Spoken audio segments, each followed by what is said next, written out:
Welcome back to Whence Came You, a Masonic podcast featuring research papers and discussions related to Freemasonry. Here's your host, Brother Robert Johnson. Welcome back to the show. This is episode number 420. Few pieces of news this week. I did want to go ahead and mention that some of you know I was appointed the webmaster for the Illinois Lodge of Research, which is a research body that assists in putting together publication once a year. We ran into some trouble over the last few years where we just weren't getting things up and running, and so about 2 years ago we had a worshipful master for the Lodge of Research that really brought us into the 21st century. It didn't have got us a great new website and all this, and everything was fine for a while, and we ran into some headwinds and it just didn't go well. So we've since picked ourselves up and we're moving forward, and since I'm the new webmaster, I had to build a new website and everything, and I did want to let everybody know, if you want to check that out, it's Illinois Lodge of Research.org or .com. It doesn't matter. But if you go there, we've got some great information on the Illinois Lodge of Research. If you're a member of the Illinois Lodge of Research, I'd be more than happy to get you member access. You just have to request it. But anyway, I've read several articles that come from the publication of the Illinois Lodge of Research when they're not relating to the secrets of Masonry. Because of that, they're a contributor to the program, really. And they also link back to this podcast on the website. They did before. It's not something that I just put in there because I'm the webmaster. It was already there. But anyway, secondly, MasoniCon Chicago, we got a new speaker announcement coming this upcoming Tuesday. So that'll be really fun. We've got big news coming over the next few weeks. It's going to be fantastic, blow your socks off kind of news. So get excited about that. As far as Masonic conventions go, just got an email about Esotericon, the Mid-Atlantic Esotericon, that's coming later in 2020. It's like 5 months away. I'm going to be there. It's going to be a lot of fun, and I'm really looking forward to it. We got an email. Everybody, I think, who went last year got an email this year. And so if you have a chance, check that out. Go to their website. We'll link back to that. There's actually a link to their website on MasoniConChicago.com, so it's really all there. And tickets went on sale, actually, for MasoniCon in Attleboro, Massachusetts. They are still doing the $5 gets you in the door all day long, all the vendors and stuff. In order to really do it right and to make it even better, they did have to start charging a little bit. So I think it's $25 if you want to see all the speakers and all the vendors all day. And if you want the festive board at the end of the day also, then I think the total cost of a ticket is $80 or $85. Really not bad considering last year I think the festive board by itself was $50, but it was fantastic. Great food. We had kind of an open bar. I mean, it was a really great time, and the fellowship is second to none. That's really big. I also, and on a sad note, the architect of MasoniCon, Brian Simmons, he lost his father this last week, and it's been incredibly difficult for him and his family. You know, they're doing okay, as we all would, but if you would just keep Brian in your thoughts over the next month or so, I'm sure he would appreciate that. He and his family do so much for this craft, and it would just be awesome if you guys would keep him in your thoughts. So Brian, we're thinking about you, buddy. This week on the program, we are going to be talking about the differences between clandestine and irregular, and some of the different, what we call nomenclature that goes along with that. We're all taught in Masonry not to talk to clandestine Masons, not to do this, not to fraternize, and where's the line in the sand? Some people take it so seriously, like if you're in a state that doesn't recognize Prince Hall and Prince Hall is considered clandestine to you, what, you can't have friends outside of Lodge who are Prince Hall Masons? Like, my Grand Master will yell at me if I, talk to a guy on my lunch break who is a PHA Mason. Where's the line in the sand, right?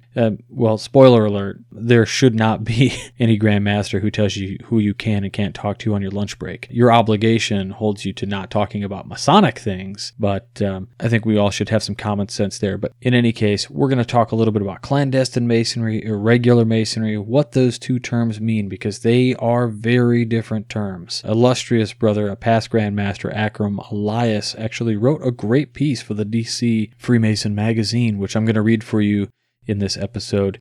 And we'll also read some definitions of clandestine and irregular masonry from some prominent Masonic dictionaries, a lexicon, and these kind of things. So all that coming up on this episode, and we'll get right into it right after this.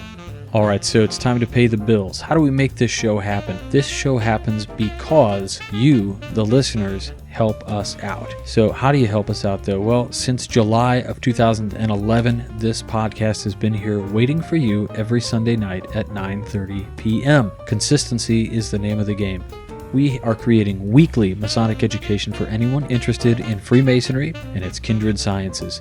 This is not a small endeavor. It requires hours of work each week on top of what we all have, right? We have work, kids, spouses, and we've got a few ways to help support this show. Really, our two main ways are through donations. You can become a contributor, a fellow, or a producer, and you can do that through Patreon.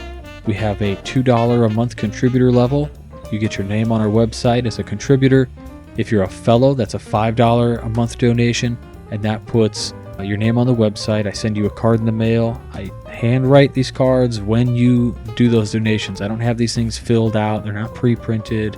None of that. This is me really trying to say thanks. Meaningful thanks. And of course, the producer level. Our producer level is $10 a month. You get the name on the website, a thank you card in the mail. And also with that, I'll send you the producer's pin also.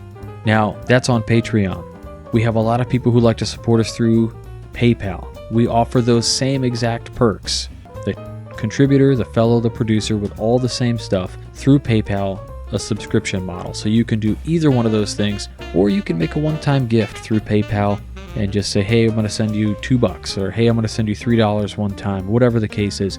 I appreciate all of it. It offsets the cost of this podcast. Something to keep in mind is that we also sell the producer's pin by itself. It's $10. I have a Mason's Lady decal, and of course the It's Business Time, Adapting a Corporate Path for Freemasonry book that I co-wrote with John Rourke that has rave reviews all over Amazon.com. And you can get it on Amazon, not autographed, and you can get it on Audible also. All of the money that comes in through this stuff offsets the cost of putting this program together. And I want you to remember that you're the producer of the program. And in the last 10 years, Masonic education has come a long way. Is it a coincidence? Maybe. But we have to keep this ship on course. We're always pushing for better lodge experiences, Masonic education, and this show offers a way to assist people in coming up with new ideas and things to bring to lodge and to educate new brothers and people interested in the craft. So I would just say, if you're already a producer, a fellow, or a contributor, or you've donated cash at some point, or bought a pin, or whatever you've done for us, thank you, thank you, thank you.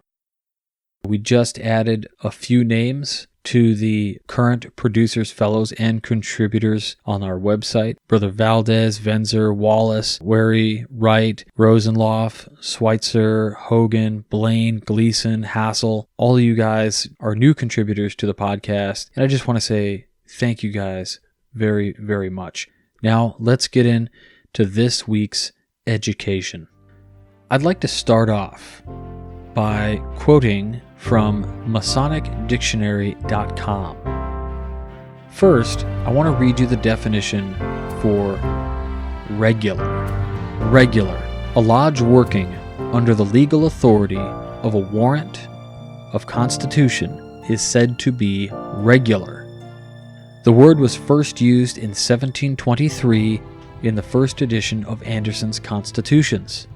In the 8th General Regulation published in that work, it is said, quote, if any set or number of Freemasons shall take upon themselves to form a lodge without the Grand Master's warrant, the regular lodges are not to countenance them." End quote. Ragan says in his book on page 72 that the word was first heard of in French Freemasonry in 1773 when an edict of the Grand Orient thus defined it, quote, "A regular lodge is a lodge attached to the Grand Orient, and a regular Freemason is a member of a regular lodge." Now that comes out of Mackey's encyclopedia listed here on MasonicDictionary.com. From there, let's move over to clandestine, which has a few entries. First, in Anglo-Saxon, Helen meant something hidden or secret, a meaning preserved in conceal. Hell, the hidden place, is from the same word. Helen descended from the Latin celare, hide, and on this was built the Latin clandestinus, or secret, hidden, furtive. In English, clandestine, thus derived, came to mean a bad secret, one that must be indulged in furtively. A secret may be innocent. It is merely something done without the knowledge of others, and nothing is more common. But a clandestine act is one done in such a way as to elude observation. Clandestine Masonry is a bad kind of irregular and unlawful secret society, falsely claiming to be Masonic. In the constitutions, a clandestine Mason is defined as, quote, "one claiming to be a free and accepted Mason not having received the degrees in a lodge recognized as regular by the Grand Lodge of the State of New York." End quote. Now that source is from 100 Words in Masonry. Clandestine Freemason, in Mackey's Encyclopedia of Freemasonry, reads one made in or affiliated with a clandestine lodge. With clandestine lodges or Freemasons, regular Freemasons are forbidden to associate or converse on Masonic subjects. A clandestine lodge, a body of Freemasons or of those improperly claiming to be Freemasons, uniting in a lodge without the consent of a Grand Lodge, or, although originally legally constituted, continuing to work after its charter has been revoked, is styled a clandestine lodge. Neither Anderson nor Etnick employed the word. It was first used in the Book of Constitutions in a note by Northrup on page 239 of his edition, see the Constitutions of 1784. Regular lodge would be a better term. I would encourage all of our listeners also to read the entire entry in Mackey's Encyclopedia on clandestine. But continuing, moving into a separate area, let me read you the short paragraph on clandestine in Mackey's lexicon, which is a little bit different of a book. It says, on page 81 of the Lexicon of Freemasonry, clandestine, not legal, a body of Masons uniting in a lodge without the consent of a Grand Lodge, or although originally legally constituted, continuing to work after its charter has been revoked, is styled clandestine lodge, and its members are called clandestine Masons. With clandestine lodges or Masons, regular Masons are forbidden to associate or converse on Masonic subjects.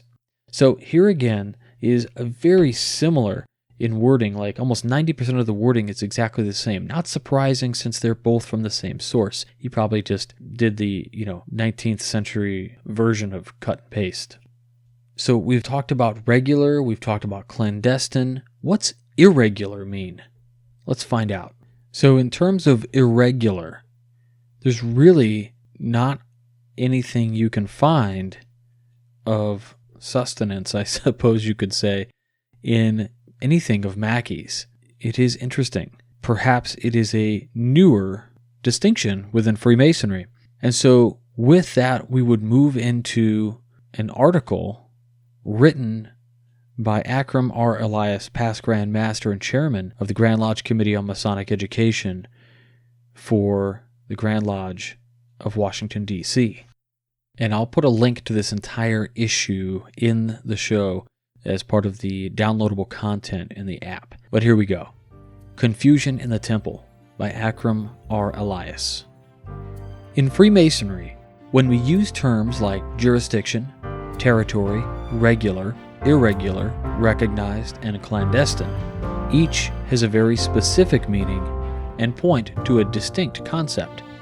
The intent of this article is to provide some clarity to help us avoid confusion when making use of these terms. Jurisdiction versus territory. In Masonry, jurisdiction and territory are different concepts. A Masonic jurisdiction is defined as the body of all lodges under the authority of one Grand Lodge, while a territory refers to a geographic area, like a state or country. A Grand Lodge may have jurisdiction over several territories.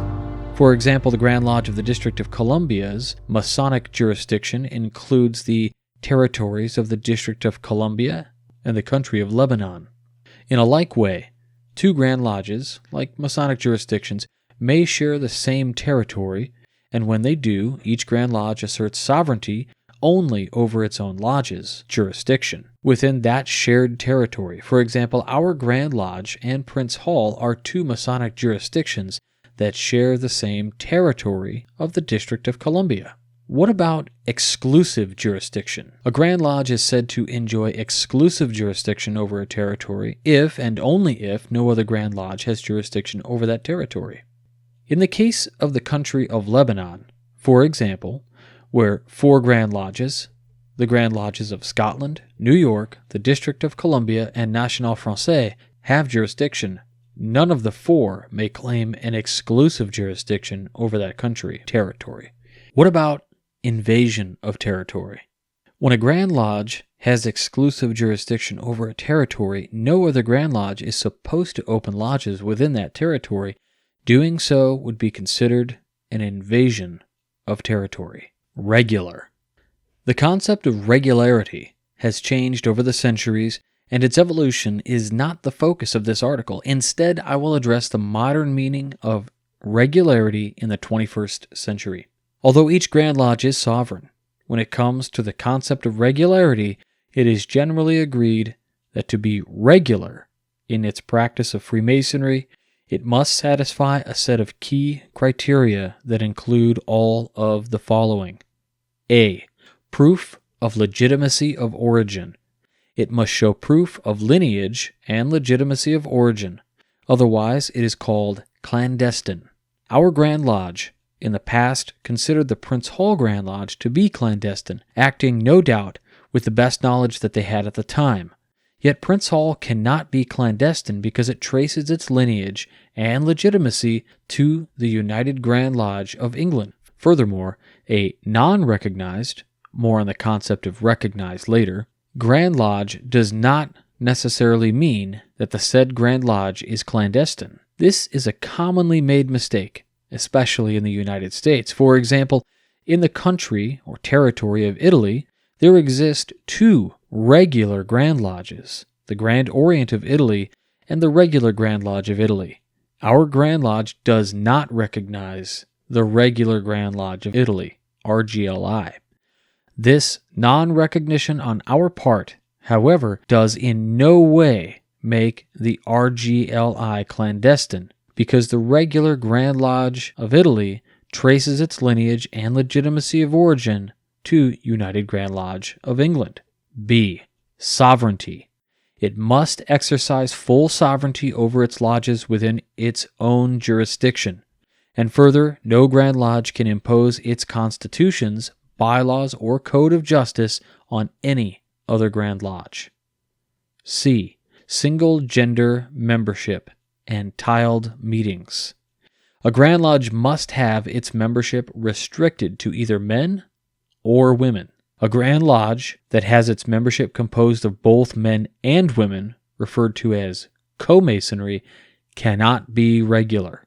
Furthermore, men and women Masons cannot sit together in tiled meetings. However, they may sit and participate together in open, non-tiled lodge meetings and activities. D. Belief in a supreme being. It must require of each of its members hold a belief in a supreme being. Atheists cannot be made Masons in a regular Grand Lodge. E. 3 great lights. It must display on the altar of each of its lodges the volume or volumes of the sacred law, and the square and compasses. A candidate's obligation must be taken on a volume of sacred law. F. Religion and politics. No religious activities or political debates are allowed in tiled lodge meetings. Irregular. A Grand Lodge that violates any or all of the above-mentioned criteria of regularity would be considered irregular. Once again, many in the United States confuse the terms irregular and clandestine, but they are not equivalent. A clandestine lodge is automatically considered irregular because it cannot prove its lineage and legitimacy of origin. An irregular Grand Lodge, however, is not necessarily clandestine. For example, the Grand Orient of France, one of the oldest Grand Lodges in the world, was no longer considered regular when it chose to ignore several of the criteria of regularity. For instance, the requirement of a belief in a supreme being. This, by no means, however, makes this Grand Lodge clandestine. Recognition. Recognition is a concept totally different from regularity and is not a requirement for regularity. Recognition by one Grand Lodge for another simply means that members of both Grand Lodges are allowed to sit together in tiled meetings of lodges under either jurisdiction. This is what is commonly known as intervisitations. Recognition may or may not be extended by any Grand Lodge to another. This is a matter of choice, not a requirement. For example, a Grand Lodge in a state of the United States does not have to recognize a Prince Hall Grand Lodge in that same state, or vice versa. And this non-recognition does not make either Grand Lodge irregular or clandestine. Can a Mason of our Grand Lodge sit in a tiled lodge with a Mason from a jurisdiction that is not recognized by our Grand Lodge? The answer is no, if the lodge is under either of the two jurisdictions. For example, since our Grand Lodge does not recognize the regular Grand Lodge of Italy, RGLI, a Washington, D.C. Mason cannot sit in a tiled meeting of an RGLI lodge, nor can an RGLI Mason sit in a tiled meeting of a lodge under our jurisdiction. The answer is yes, if the tiled meeting is taking place in a third jurisdiction that is recognized by both Grand Lodges. Using again the case of the RGLI, a District of Columbia Mason can sit with an RGLI Mason in a tiled meeting of a lodge under the UGLE, Scotland, or Israel, because all three Grand Lodges recognize the regular Grand Lodge of Italy and our Grand Lodge. While recognition is a matter of choice, its application may impact negatively the status of a regular Grand Lodge. For example, if a regular Grand Lodge recognizes an irregular or a clandestine Grand Lodge, it may lose recognition from other regular Grand Lodges because of intervisitations. What about women Freemasons? The United Grand Lodge of England acknowledges the existence in the United Kingdom of two women's-only Grand Lodges, the Honorable Fraternity of Ancient Freemasons, HFAF, and the Order of Women Freemasons. The UGLE does not believe either to be clandestine and considers them both to be regular in their practice of Freemasonry. The UGLE, however, cannot recognize either one of them. This is because recognition allows intervisitations, and since regularity requires the presence of single-gender Masons in a tiled meeting, there can be no recognition between a men's regular Grand Lodge and a women's regular Grand Lodge if both wish to remain regular in their practice of Freemasonry. Therefore, if the UGLE were to recognize that HFAF, for example, both the UGLE and HFAF would become irregular.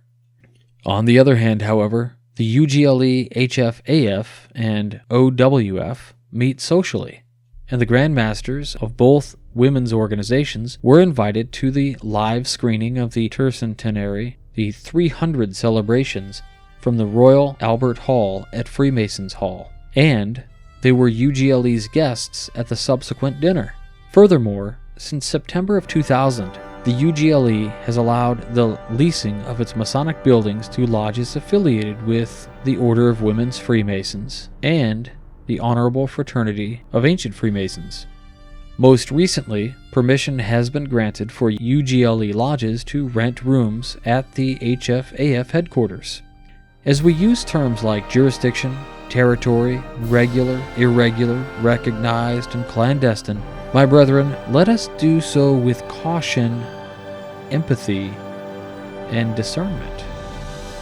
Let there be light. So that is the article from past Grandmaster Akram Elias.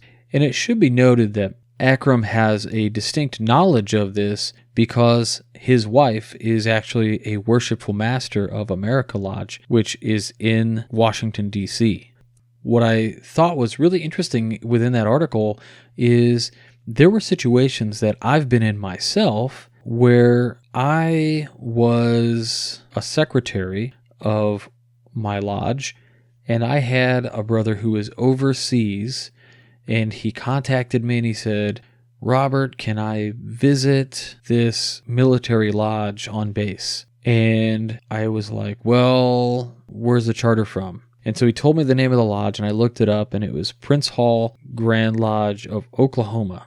At the time, Oklahoma did not recognize the Prince Hall in the state. So I told the brother that they are not currently recognized by the Grand Lodge of Oklahoma. But, Illinois recognizes Prince Hall of Illinois, so the Grand Lodge of Prince Hall of Illinois recognized the Prince Hall Grand Lodge of Oklahoma, it would be okay. But the devil's in the details. And of course, really, it wasn't okay. And what we found out before he visited was that Illinois Grand Lodge recognizes all Prince Hall Grand Lodges that are recognized by the Grand Lodge in the state. So because Oklahoma Grand Lodge didn't recognize them, neither did Illinois. So I had to tell him, nope, you can't go.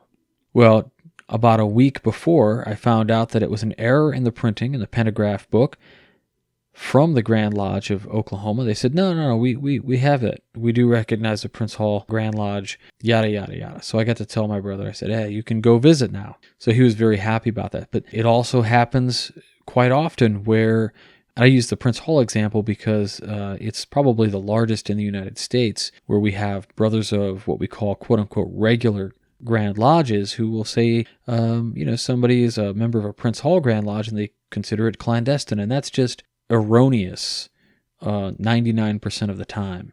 Our Prince Hall brothers are not irregular in many cases. And, I think that's going to be it for this week. We had a pretty good application in talking about clandestine and irregular Freemasonry. I think we've got a better understanding of it now. We actually read a short talk bulletin about clandestine masonry back in 2013. I think it was out on the 15th of September is what I have here.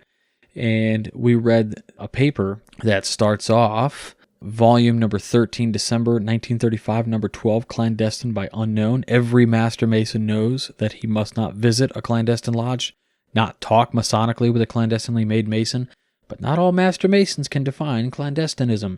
And it goes on to define a lot of that, but written back in 1935. So an issue that still existed back then, and quite frankly was probably a lot more rabid considering the wide swath of America that did not recognize Prince Hall Freemasonry. And of course, only 40 years before, thereabouts, we lost recognition we declared irregular the Grand Orient of France. So just some really interesting items there. Before I leave you this week, I did forget to mention at the top of the show, we did a facelift to the Whence Came You website, wcypodcast.com. Has a little bit different of a look. Everything is still there, and hopefully it's more easy to navigate, bigger pictures, poppier things that you can see. Links to our social networking sites all there in the center. You can listen to the show right on the top of the website. And just blocks that refer you back to past episodes. You can contact me right from the front page. We've got the support the show, our shop. But presentation schedule is up. and you can actually see just a little bit of a blurb on all of the talks that I do. Of course, a couple historical / mythical, a few on symbolism and occult, some instructional as well. And it's just got a little button next to each one. You can click the book button, and you can pick a date, and it'll send me an email. And then we'll just get to talking about when you want me to come out and do a talk. But my next talk is actually going to be the Masonic Pub Crawl, Freemasonry in America and its Colonial Tavern Beginnings, which is an examination of Freemasonry as it existed in the days that led up to America's Decree of Independence. So we're going to show some exclusive rare documents that are going to blow your mind. It's open to the public. Where am I doing it? Evans Lodge 524 in Evanston, Illinois.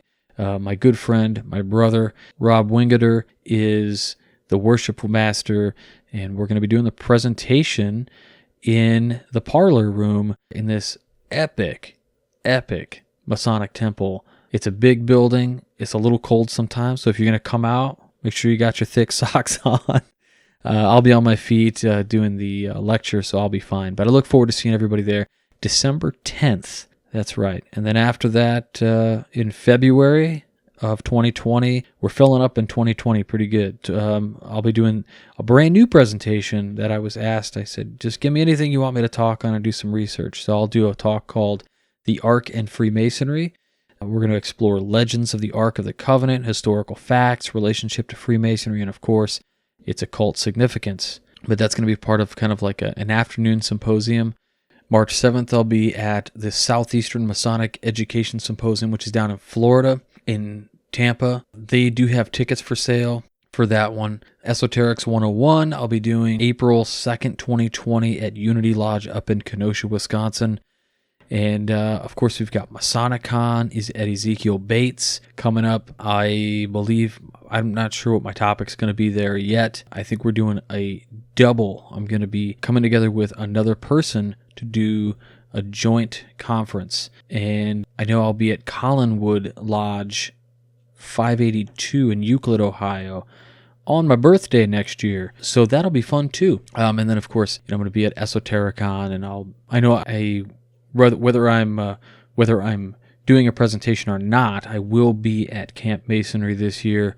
Fantastic event. I love it. I wouldn't miss it. And the same goes for Esotericon and any of these other things. I enjoy these conferences so much, and I hope you do too. The only person who goes to more cons than I do is Bill Short. And a shout out to Bill Short, because Bill Short got elected Worshipful Master. Every once in a while, you hear about somebody being elected Worshipful Master that you know, and you just think, oh, that's great. But man, this is so amazing. I don't know of anybody else who might be as prepared to be in the East than Bill Short. This guy goes to more Masonic events than anybody I know, and he can drive anywhere in the United States. He will drive to go to a Masonic event. He can be anywhere in a matter of hours, and he'll tell you that. But congratulations, Bill. This is all you. I say I go to a lot of events. Bill goes to everything. So, amazing. Congrats, Bill. And with all that, I think that's it this week. I hope you enjoyed. I know I enjoyed reading about this stuff. I learned something. I hope you did too. I learned that irregular is not a term that's really explored in Mackey's very much. But I also learned, of course, a lot from our brother Akram. I always do every time I hang out with him. He's a brilliant, brilliant man. And the works he's doing is just fantastic. And I guess before we leave, I should also mention, I heard a few people say to me that they missed the last episode. You guys got to go back and listen to the last episode, 419. Was on the origin and development of the 7 liberal arts and sciences. We actually had Jamie Paul Lamb, the author of Myth, Magic, Masonry, come on the program and read a paper for us, an original piece that he did, and it's fantastic. So I hope you guys go back and check that episode out if you missed it. Thank you for subscribing on YouTube. Thanks for giving us a like on Facebook, on Twitter, all that good stuff. We're on Instagram. You can follow me there, and that's where you'll find some wild Masonic stuff that I might put up as far as photography goes. I used to be a photographer, so I try to get artistic sometimes, so I apologize if you're like, stop with the artistic stuff, just show us the cool pictures. But anyway, I digress. Stay on the level. For Whence Came You, I'm Robert Johnson. Take care.